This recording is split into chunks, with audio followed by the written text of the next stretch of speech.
ओम नमः सिद्धेभ्य नमो जीर्णाणम। सभी को सादर शुद्धात्म वंदन। आज मार्गशीर्ष शुक्ला 11 का यह शुभ मंगल दिवस है और प्रतिदिन प्रसारित होने वाले सोनगढ़ संदेश में आज हमें इस पावन अवसर पर जो संदेश प्राप्त हुआ है हम उसे देखेंगे। उससे पहले हम जान लें कि आज कौन सी विशेष तिथि है। आज 1008 श्री मल्लीनाथ जी भगवान के जन्म और तप कल्याणक की तिथि है।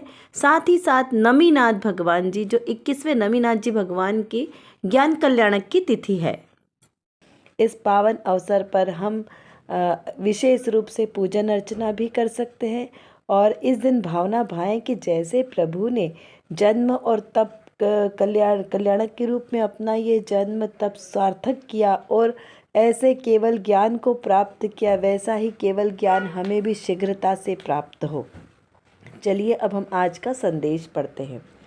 आज के संदेश में लिखा है कि जिस प्रकार माता का पल्ला पकड़कर चलता हुआ बालक कुछ अड़चन दिखने पर अधिक जोर से पल्ला पकड़ लेता है, उसी प्रकार मुनि परिसह उपसर्ग आने पर प्रबल पुरुषार्थ पूर्वक निजात्मा द्रव्य को पकड़ लेते हैं। ऐसी पवित्र मुनि दशा कब प्राप्त करेंगे, ऐसा मनोरथ सम्यक दृष्टि को बरतता है। देखिए, बहन श्री के वचनामृत के 277 बोल के आधार से यह दिया गया है। इसमें भावना भाई है। किसने? एक सम्यक दृष्टि जीव ने। क्या भावना भाई है कि वो ऐसी मुनि दशा को कब अंगीकार करेंगे, जैसे मुनियों की प्रवृत्ति होती है वैसी ही हमारी परिणति कब होगी। तो यहाँ पर सम्यक दृष्टि किसकी बात चल रही है? जो कोई सम्यक दृष्टि हो चुके हैं उनकी बात चल रही है, या जो होने वाले हैं उनकी, या फिर जो अभी सम्यक दृष्टि रूप में विराजमान है उनकी बात चल रही है? किसकी बात चल रही है? क्योंकि देखो, जब तक हमें पता नहीं चलेगा तब तक तो हमारा ये पढ़ना पढ़ाना किसी कार्यकारी नहीं रहेगा। तो यहाँ पर ये समझिए कि ये सम्यक दृष्टि यानी मेरी बात चल रही है, क्योंकि हमें सम्यक दृष्टि बनना है ना। हमें सम्यक दृष्टि, द्रव्य स्वभाव से तो शुद्ध हमें ना, तो हमें ये निर्णय तो करना है ना कि द्रव्य से तो मैं शुद्ध हूँ। हमें ऐसा लग रहा है कि अभी हम मिथ्यात्व में पड़े हैं, तो इसका मतलब हम क्या देख रहे हैं? पर्याय दृष्टि से देख रहे हैं कि अभी मैं स्त्री हूँ, मैं पुरुष हूँ, मैं नपुंसक हूँ, मैं नर नारकादिक पर्याय वाला हूँ, मैं पशु हूँ। ये सब क्या है? पर्याय दृष्टि है। तो पर्याय दृष्टि से जब जब देखेंगे तो हम मिथ्यात्व में ही गड़े हुए रहेंगे। क्या कहा? मिथ्यात्व में गड़े धसे हुए रहेंगे। तो हमें ऊपर उठना है ना, तो हमें द्रव्य दृष्टि से देखना है कि द्रव्य दृष्टि से मैं कौन हूँ? त्रिकालिक शुद्ध आत्मा हूँ ना। तो यहाँ मेरी बात चल रही है। तो यहाँ पे ये विचार कौन कर रहा है? किसको ऐसा विचार बरतना चाहिए? मुझे। मेरा ऐसा मनोरथ होना चाहिए। मनोरथ यानी हमारी इच्छा, हमारी सोच कि हमें क्या चाहिए, क्या प्राप्त करना है, हमारा उद्देश्य। तो यहाँ पर उद्देश्य क्या है कि जिस प्रकार उदाहरण के द्वारा यहाँ पर समझाया है कि जिस प्रकार माता का पल्ला पकड़ता हुआ जो छोटा बालक चल रहा है और अचानक कोई उसके सामने से कोई आ जाए, तो वो बच्चा कैसा होगा? डर जाएगा। तो वो डर कर क्या करता है? वो अपनी माता का पल्ला जोर से पकड़ लेता है। क्यों पकड़ लेता है? क्योंकि उसे पता है कि मेरे साथ मेरी माता है और वो मेरी रक्षा करेगी, है ना। तो उसे डरने की ज़रूरत नहीं है, इसलिए वो डर के अपनी माता का पल्ला पकड़ लेता है। ये ऐसा एक एग्जाम्पल दिया है। तो यहाँ पर वैसा ही घटाना कि वैसा ही जो मुनिराज होते हैं, वो मुनिराज कैसे हैं? वन जंगल में अपने 5 इंद्रियों के विषयों से विरक्त वैराग्य शिरोमणि के शिखर, वैराग्य शिरोमणि के शिखर के कलश के रूप में है, ठीक है ना। पर द्रव्य से परान्मुख है। ऐसे जो महामुनिराज है जिनके पास एक वस्त्र का एक धागा मात्र भी परिग्रह नहीं है, ऐसे अकिंचित परिग्रह जिनके पास नहीं, किंचित मात्र भी परिग्रह नहीं है, 28 मूल गुणों का पालन करते हैं और निरंतर ज्ञान और ध्यान में ही तल्लीन रहते हैं, क्योंकि इसके सिवा उनको कुछ कार्य नहीं है। एकमात्र ज्ञान ध्यान स्वाध्याय, इसमें ऐसे ही तल्लीन है। और 22 परिसह को विजय प्राप्त किए जिन्होंने, अंशनादिक तपों को धारण करने वाले, 5 महाव्रतों के पालन करने वाले हैं। ऐसे ही धीर वीर गंभीर महामुनिराज जब वन जंगल में विराजमान है और अचानक उनके ऊपर कोई उपसर्ग आ दिया जाता है, कोई बैरी के द्वारा उपसर्ग हो सकता है, कभी प्राकृतिक आपदा के कारण उपसर्ग हो सकता है, कोई उन्हें जला दे, मार दे, कुछ भी करे उनके साथ, तब उस समय क्या करते हैं? वे उस समय डरते नहीं हैं, घबराते नहीं हैं किंचित भी, और ना ही उस उपसर्ग को दूर करने का प्रयास करते हैं। क्या कहा? उनके अंदर सामर्थ्य नहीं है, ऐसा नहीं है, महासामर्थ्यशाली होते हैं मुनिराज, लेकिन अपने ऊपर आए उपसर्ग को दूर नहीं करते। क्यों? क्योंकि उन्हें शरीर से मोह नहीं है। अगर उनके ऊपर चींटी आ जाए या उनके सामने कोई सांप आकर उन्हें काटने भी लगे कोई भी, तो वो उसे हटाते नहीं है। हटाने की सामर्थ्य है लेकिन वो उसे हटाते नहीं है। वो अपने क्या करते हैं उस समय? अपने आँखों को बंद करके प्रबल पुरुषार्थ पूर्वक, क्या शब्द आया? प्रबल पुरुषार्थ पूर्वक निज आत्म द्रव्य को पकड़ लेते हैं। जिस प्रकार बच्चा अपनी माता का पल्ला पकड़ लेता है सुरक्षित होने के लिए कि मैं सुरक्षित हूँ, ऐसा अनुभव करता है, वैसे ही वे मुनिराज अपने निजात्म द्रव्य का अवलंबन लेकर और अधिक एकाग्र हो जाते हैं। कहाँ? अपने आत्मस्वरूप में, और अपने आत्मस्वरूप को पकड़ लेते हैं। अपने आत्मस्वरूप को पकड़ लेना यानी कि अपने आत्मस्वरूप में निमग्न हो जाते हैं, उसमें ही और ज़्यादा दृढ़ता पूर्वक ऐसा चिंतन करते हैं कि शरीर आदि तो मेरे लिए पर द्रव्य, ये मेरा है ही नहीं। तो जिसको भी उपसर्ग आया वो किस पे आया? इस शरीर पे आया, और ये शरीर तो मेरा है ही नहीं, तो मुझे विकल्प क्यों करना है? तो इस प्रकार वो विकल्प से रहित होकर, बाहर के विकल्प से रहित होकर अपने निःशुद्ध आत्मा में अनुरक्त हो जाते हैं। इस प्रकार वे महामुनिराज इस प्रकार पर से निष्प्रह होते हैं। तो वैसा ही सम्यक दृष्टि जीव को कैसा विचार आता है कि ऐसी दशा मेरी कब हो? क्योंकि सम्यक दृष्टि अभी जीव है लेकिन घर गृहस्थी में है ना, अभी व्रत उसने अंगीकार नहीं करे, तो अभी क्या है, उसको कुछ रागांश उसके अंदर में विद्यमान है, और मुनिराज को वो रागांश खत्म हो चुका है, शरीर आदि से रागांश उनका का अभाव हो चुका है। तो ऐसी दशा यानी उसे कैसी दशा की भावना है? और उत्कृष्ट दशा की भावना है। अभी जो दशा है उसमें वो संतुष्ट नहीं है, इससे और उत्कृष्ट दशा की आवश्यकता है। तो ये सम्यक दृष्टि के लक्षण है। अब अगर हम लौकिक में देखें तो लौकिक में क्या होता है? यदि किसी के पास थोड़ी सी भोग सामग्री हो गई, अच्छी नौकरी हो गई, अच्छा मकान हो गया, तो उसकी इच्छा वहाँ पर कम होती है क्या? नहीं, उसकी इच्छा और बढ़ती है, और ऊपर आने की बढ़ती है। तो ये उनकी इच्छा कैसी है? संसार में डुबोने वाली है। क्यों? क्योंकि संसार के सन्मुख वाली इच्छा है। तो मुनिराज को या सम्यक दृष्टि को ऐसी लौकिक चीज़ों की वांछा के लिए इच्छा नहीं होती है। उनको अपने आत्मस्वरूप को और ज़्यादा ऊर्ध्व रखने की, अपने आत्मसम्मुख के और ज़्यादा सम्मुख होने की ऐसी इच्छा होती है जो कार्यकारी मोक्ष मार्ग में सार्थक है। तो चलिए अब देखते हैं आज की रत्नकणिका में कौन सी विशेष बात है। यहाँ पर समयसार जी के कलश के माध्यम से कहा है, यैव मुक्त्वा नये पक्षपातम् स्वरूपगुप्ता निवसन्ति नित्यम। यानी कि जो दोनों नयों के पक्ष को छोड़कर नित्य ही स्वरूप में गुप्त होकर निवास करते हैं, ऐसे महामुनिराज हैं।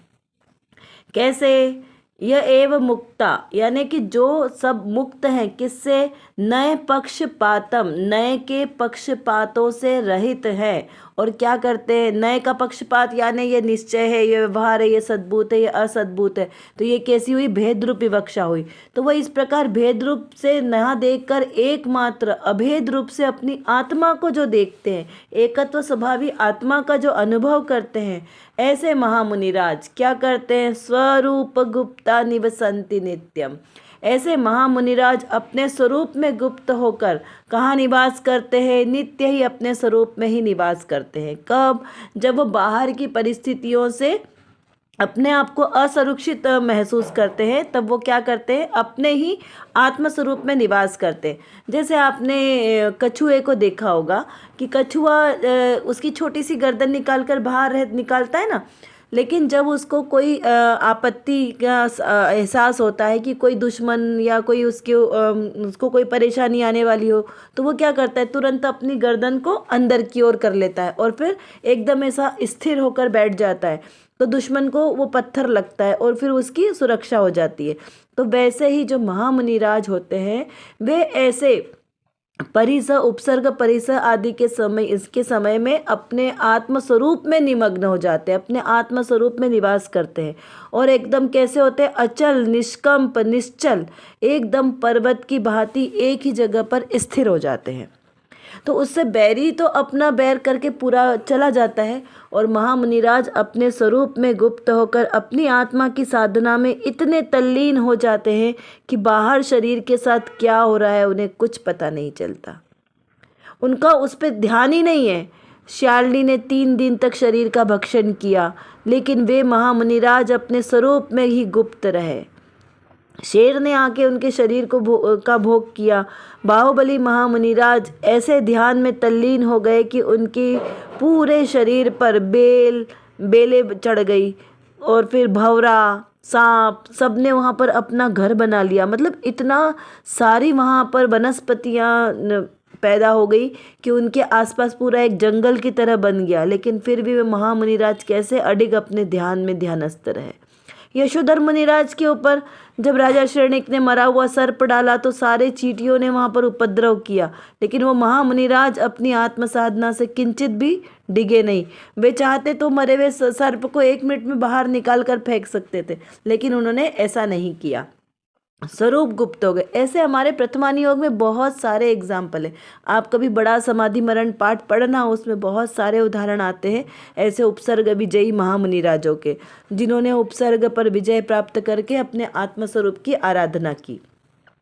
तो देखिए, ये हम जो शास्त्राभ्यास करते ना, उसके हमें बहुत फायदे होते हैं। जितना शास्त्राभ्यास करेंगे उतनी हमारी दृष्टि भी सूक्ष्म होगी, हमें ज़्यादा विषय क्लियर होगा। आचार्य पंडित टोडरमल जी ने लिखा है सम्यक ज्ञान चंद्रिका में कि देखो शास्त्राभ्यास की महिमा, जिसके होने से परंपरा आत्मानुभव की दशा प्राप्त होती है, जिससे मोक्ष मार्ग का फल प्राप्त होता है, वह तो ठीक है। शास्त्राभ्यास से तत्काल होने वाले भी बहुत सारे लाभ हैं, जैसे क्रोधादिक की मंदता होती है, पंचेंद्रिय के विषयों से निवृत्ति रुकती है, अति चंचल मन भी एकाग्र होता है, हिंसादिक 5 पाप नहीं होते। देखो, जब आपकी रुचि शास्त्राभ्यास में होगी तो आपको वस्तु का स्वरूप समझ में आएगा। तो पहला तो ये फायदा हुआ कि आपको स्वरूप समझ में आएगा कि आपका स्वरूप कैसा है। क्रोध आदि करना आपका स्वरूप नहीं है। क्रोध करने से आपको कितने कितने कर्मों का बंध हो जाता है। जब आपको इस बात का ख्याल आएगा तो आपसे क्रोधों की मंदता अपने आप हो जाएगी। और हिंसादिक आदि 5 पाप, ये सब कैसे होंगे? शास्त्राभ्यास को पढ़ने से जब हमें वस्तु स्वरूप प्राप्त होगा ना, तो सहज ही दूर हो जाएंगे। फिर हे गे की पहचान होती है कि कौन सा मेरा है, क्या मेरा नहीं है, क्या कौन सा द्रव्य मेरा है, मतलब जीव द्रव्य की पहचान होगी ना, तो इस प्रकार हे गे की पहचान होगी। लोक में महिमा यश विशेष होता है। जब आप शास्त्राभ्यास करेंगे तो आपकी बुद्धि भी विशेष रूप से प्रकट होगी, और उसमें लोगों में आपको विशेष रूप से यश और महिमा प्राप्त होगी। आत्मज्ञान यानी ज्ञान आत्म सन्मुख होता है। जो आत्मज्ञान, जब पहला फायदा तो हमें स्वयं ही होगा ना, जब हमें वस्तु का स्वरूप समझ में आएगा शास्त्राभ्यास के माध्यम से, तब हमें खुद भी तो अपनी आत्मा की महिमा समझ में आएगी, और आत्मा आत्म सम्मुख होगा। सबसे ज़्यादा से ज़्यादा समय हम अपने आत्म सम्मुख रहना पसंद करेंगे। शास्त्राभ्यास जितनी तरफ पढ़ेंगे उतनी तरफ हमारी बाहर के विषय कषायों से निवृत्ति होगी, तो सहज ही कषायों की मंदता होगी ना। 5 इंद्रिय के विषयों का व्यापार रुक जाएगा, क्योंकि कि आप जब शास्त्र में आपका मन लगा रहेगा, जब आप उसमें ध्यान आपका तल्लीन होगा, तो बाहर की चीज़ों में सहज ही आपका राग नहीं जाएगा। जैसे भूख नहीं लगेगी, कभी प्यास नहीं लगेगी, बहुत सारे लोगों से बात करने का भाव नहीं आएगा, बाहर में टीवी पिक्चर देखने के भाव नहीं आएंगे। क्यों? क्योंकि आपकी रुचि कहाँ हो गई है? शास्त्राभ्यास में लग गई है। फिर अधिक अधिक ज्ञान होने पर आनंद उत्पन्न होता है। जब हमें कोई चीज़ अच्छे से प्राप्त हो जाती तो हमें कितने आनंद की अनुभूति होती है। सातिशय पुण्य का बंध होगा। और फिर अल्प ज्ञान होने पर जो हमें बुद्धि में कमी का फील होता है ना, अज्ञानता फील होती है, तो ऐसे ही अज्ञानता का अभाव होकर हमें अपने आत्मस्वरूप की जब महिमा आएगी, तो मैं तो स्वयं ही ज्ञान का घन पिंड हूँ, ऐसा अनुभव आएगा। तो अपनी आत्मा की खबर होगी कि मैं कौन हूँ, मैं कितना शक्तिशाली हूँ। जब तक अपने को आत्मा का ज्ञान नहीं होगा तब तक हम अपने आप को कैसा समझते हैं? हीन दीन दरिद्री समझते हैं कि अरे हम तो मनुष्य हैं, मोक्ष जा नहीं सकते, हमारे पास स्त्री पर्याय है, ये वो, ऐसे बहुत सारे हमें मतलब डिप्रेशन के कारण मिलते हैं। और जब जब हम शास्त्राभ्यास करते हैं तो सारा डिप्रेशन गोल हो जाता है। संसार में ऐसा कोई डॉक्टर नहीं है जो डिप्रेशन को दूर करे, लेकिन एकमात्र शास्त्र ही ऐसा है, जिनवाणी ऐसी है जो किसी भी डिप्रेशन को अंदर प्रवेश ही नहीं करने देगा। इस प्रकार शास्त्राभ्यास की महिमा है। तो चलिए अब हम कुछ प्रश्नों के माध्यम से समझते हैं कि हमने आज की जो संदेश है उसमें से क्या तत्व ग्रहण किया। उपसर्ग आदि के समय में मुनिराज किसे प्रबलता से पकड़ लेते हैं। छोटा सा बच्चा विपरीत परिस्थिति आने पर माता का पल्ला मजबूती से क्यों पकड़ लेता है। सम्यक दृष्टि जीव को क्या मनोरथ यानी क्या भावना होती है मोक्ष मार्ग में आगे बढ़ने के लिए। फिर शास्त्राभ्यास की महिमा हमें क्या क्या मुश्किलों से ऊपर उठाती है। मतलब या ये समझिए कि शास्त्राभ्यास की महिमा क्या है, क्यों हमें शास्त्राभ्यास पढ़ना चाहिए। कुछ पॉइंट्स तो मैंने आपको बताए, अब इनको आप अपने जीवन में ढूंढने का प्रयास करें कि आपने जब शास्त्राभ्यास किया, शास्त्राधिक पढ़ा, आपने चर्चा की, तो उससे आपको क्या अनुभूति हुई, आपके जीवन में क्या परिवर्तन हुआ। आप इनसे पॉइंट आउट करें और विचार करें। विपरीत परिस्थितियों में शांत होकर स्वरूप गुप्त होना कायरता है या शूरवीरता। चलिए, आज की कक्षा का समय हमारा पूर्ण होने को आया है। आशा करती हूँ आपको यह सब अच्छी तरीके से समझ में आ गया होगा। यदि कुछ नहीं समझ में आया हो तो आप ज़रूर हमसे कमेंट बॉक्स में लिखकर पूछ सकते हैं। और जो विषय आज हमारे सामने हुआ, इसको बारंबार चिंतन करते रहें, जिससे हमारी दृढ़ता मजबूत हो। और इसी प्रकार सम्यक श्रद्धा के साथ जो भी हम क्रिया करेंगे वही हमारे लिए कार्यकारी होगी। अतः सम्यक दर्शन, सम्यक ज्ञान और सम्यक चारित्र के साथ हम भी अपने ऐसे रत्नत्रय को प्रकट करें, सच्चा श्रद्धान करें। इसी पवित्र शुभ भावनाओं के साथ आप सभी को सादर जय जिनेंद्र।